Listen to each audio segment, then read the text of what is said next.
I'm so honored to spend my birthday with you all here tonight. Thank you so much for having me. As Nigel mentioned, at last year's gala, Tina Fey shared a bit about me and my experience with Make-A-Wish. So a little bit about what led me to be a Wish kid. As he mentioned, I was diagnosed with acute myeloid leukemia as a sophomore in high school. And it was at a point in my life when I started being late to all of my classes because I couldn't climb the stairs in time without getting winded. And I wasn't able to make it through a dance class without turning green in the face or passing out. And so thinking it would be something as easy as getting vitamins or iron tablets, my mom casually took me to see a doctor on the last day of school before winter break, so we could maybe get something to help with the exhaustion and the bruising. But instead, they took some blood and came back and told us to go straight to the emergency room. And I remember my first reaction was, great, I have to go to theater rehearsal first, but then I'll go to the ER, because I really have to hand out Christmas gifts to all of my friends, of course. So I went to rehearsal, and then I went to the hospital, where I didn't leave for the next 8 months. I stayed hospitalized or in the ICU for my 6 rounds of intensive chemotherapy, since the treatments left me with no immune system. Now, what you all do with this organization is so important, because being diagnosed as a young person is pretty surreal. You know, cancer is such a big word. It's a concept that is hard for any person to wrap their head around, you know, let alone a kid. It's like taxes or mortgage payments. Cancer, what is that? I mean, imagine being a kid and one morning you wake up worried about who's gonna get the choir solo or where your crush is going for winter break.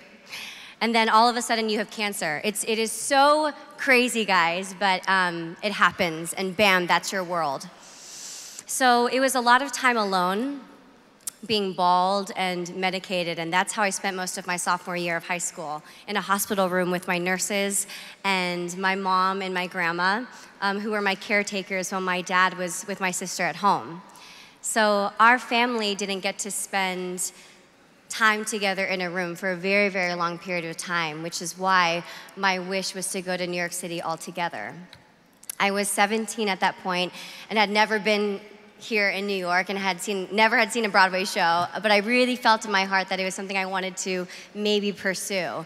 Now, I remember watching the clip of Tina Fey's speech last year when she was talking about my experience while I was backstage at Mean Girls with another castmate of mine, Devin Hadsell, who's a beautiful performer and a friend, and she's also a fellow cancer survivor and Wish alum. And as we watched, I remember feeling suddenly overwhelmed with emotion in such a full circle way, because I was watching Tina frickin' Fey speak on my behalf as a beloved boss and a trusted friend, because that one wish that was granted by this organization, that one wish carried me to that point, to this place and to the special community that is Broadway. It made it all tangible for me, and it absolutely continues to be the seed of all of my dreams today. And maybe the most important part is this organization taught me by example how to care and give to others when they need it most. And yeah.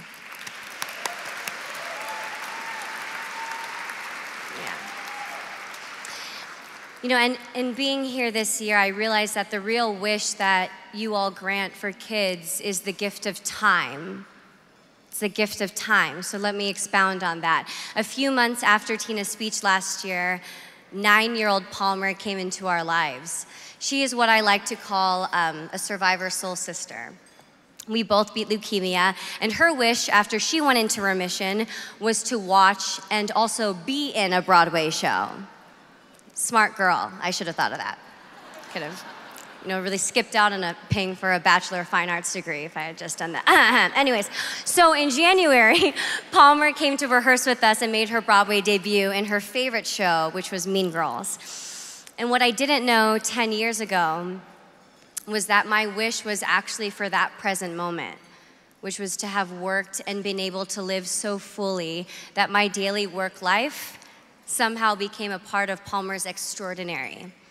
And she was so full of zest, and she was left so inspired.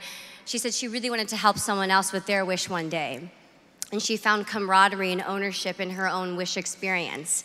I later learned that she was talking to Tina and the stage managers backstage during the show and said, "Do you guys know Ashley? Yeah, we were both Make-A-Wish kids. We both saw Lion King as our first show on Broadway, and we both have really flat heads on top and lumpy on the back when we're bald." Survivor soul sister. So that's the point of a wish, I think, actually. I think it's that kids get to decide what they want amidst a life where all they hear is what they need or what they have to do or what they can't do.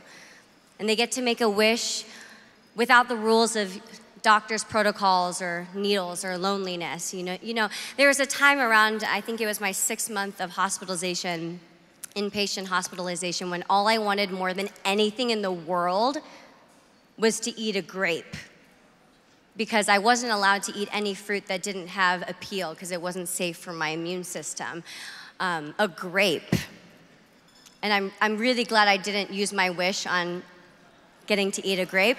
But my point is, even those little normal things feel impossible at that point. So through Make-A-Wish, we feel like we can get back a little bit of time or normalcy that we lost.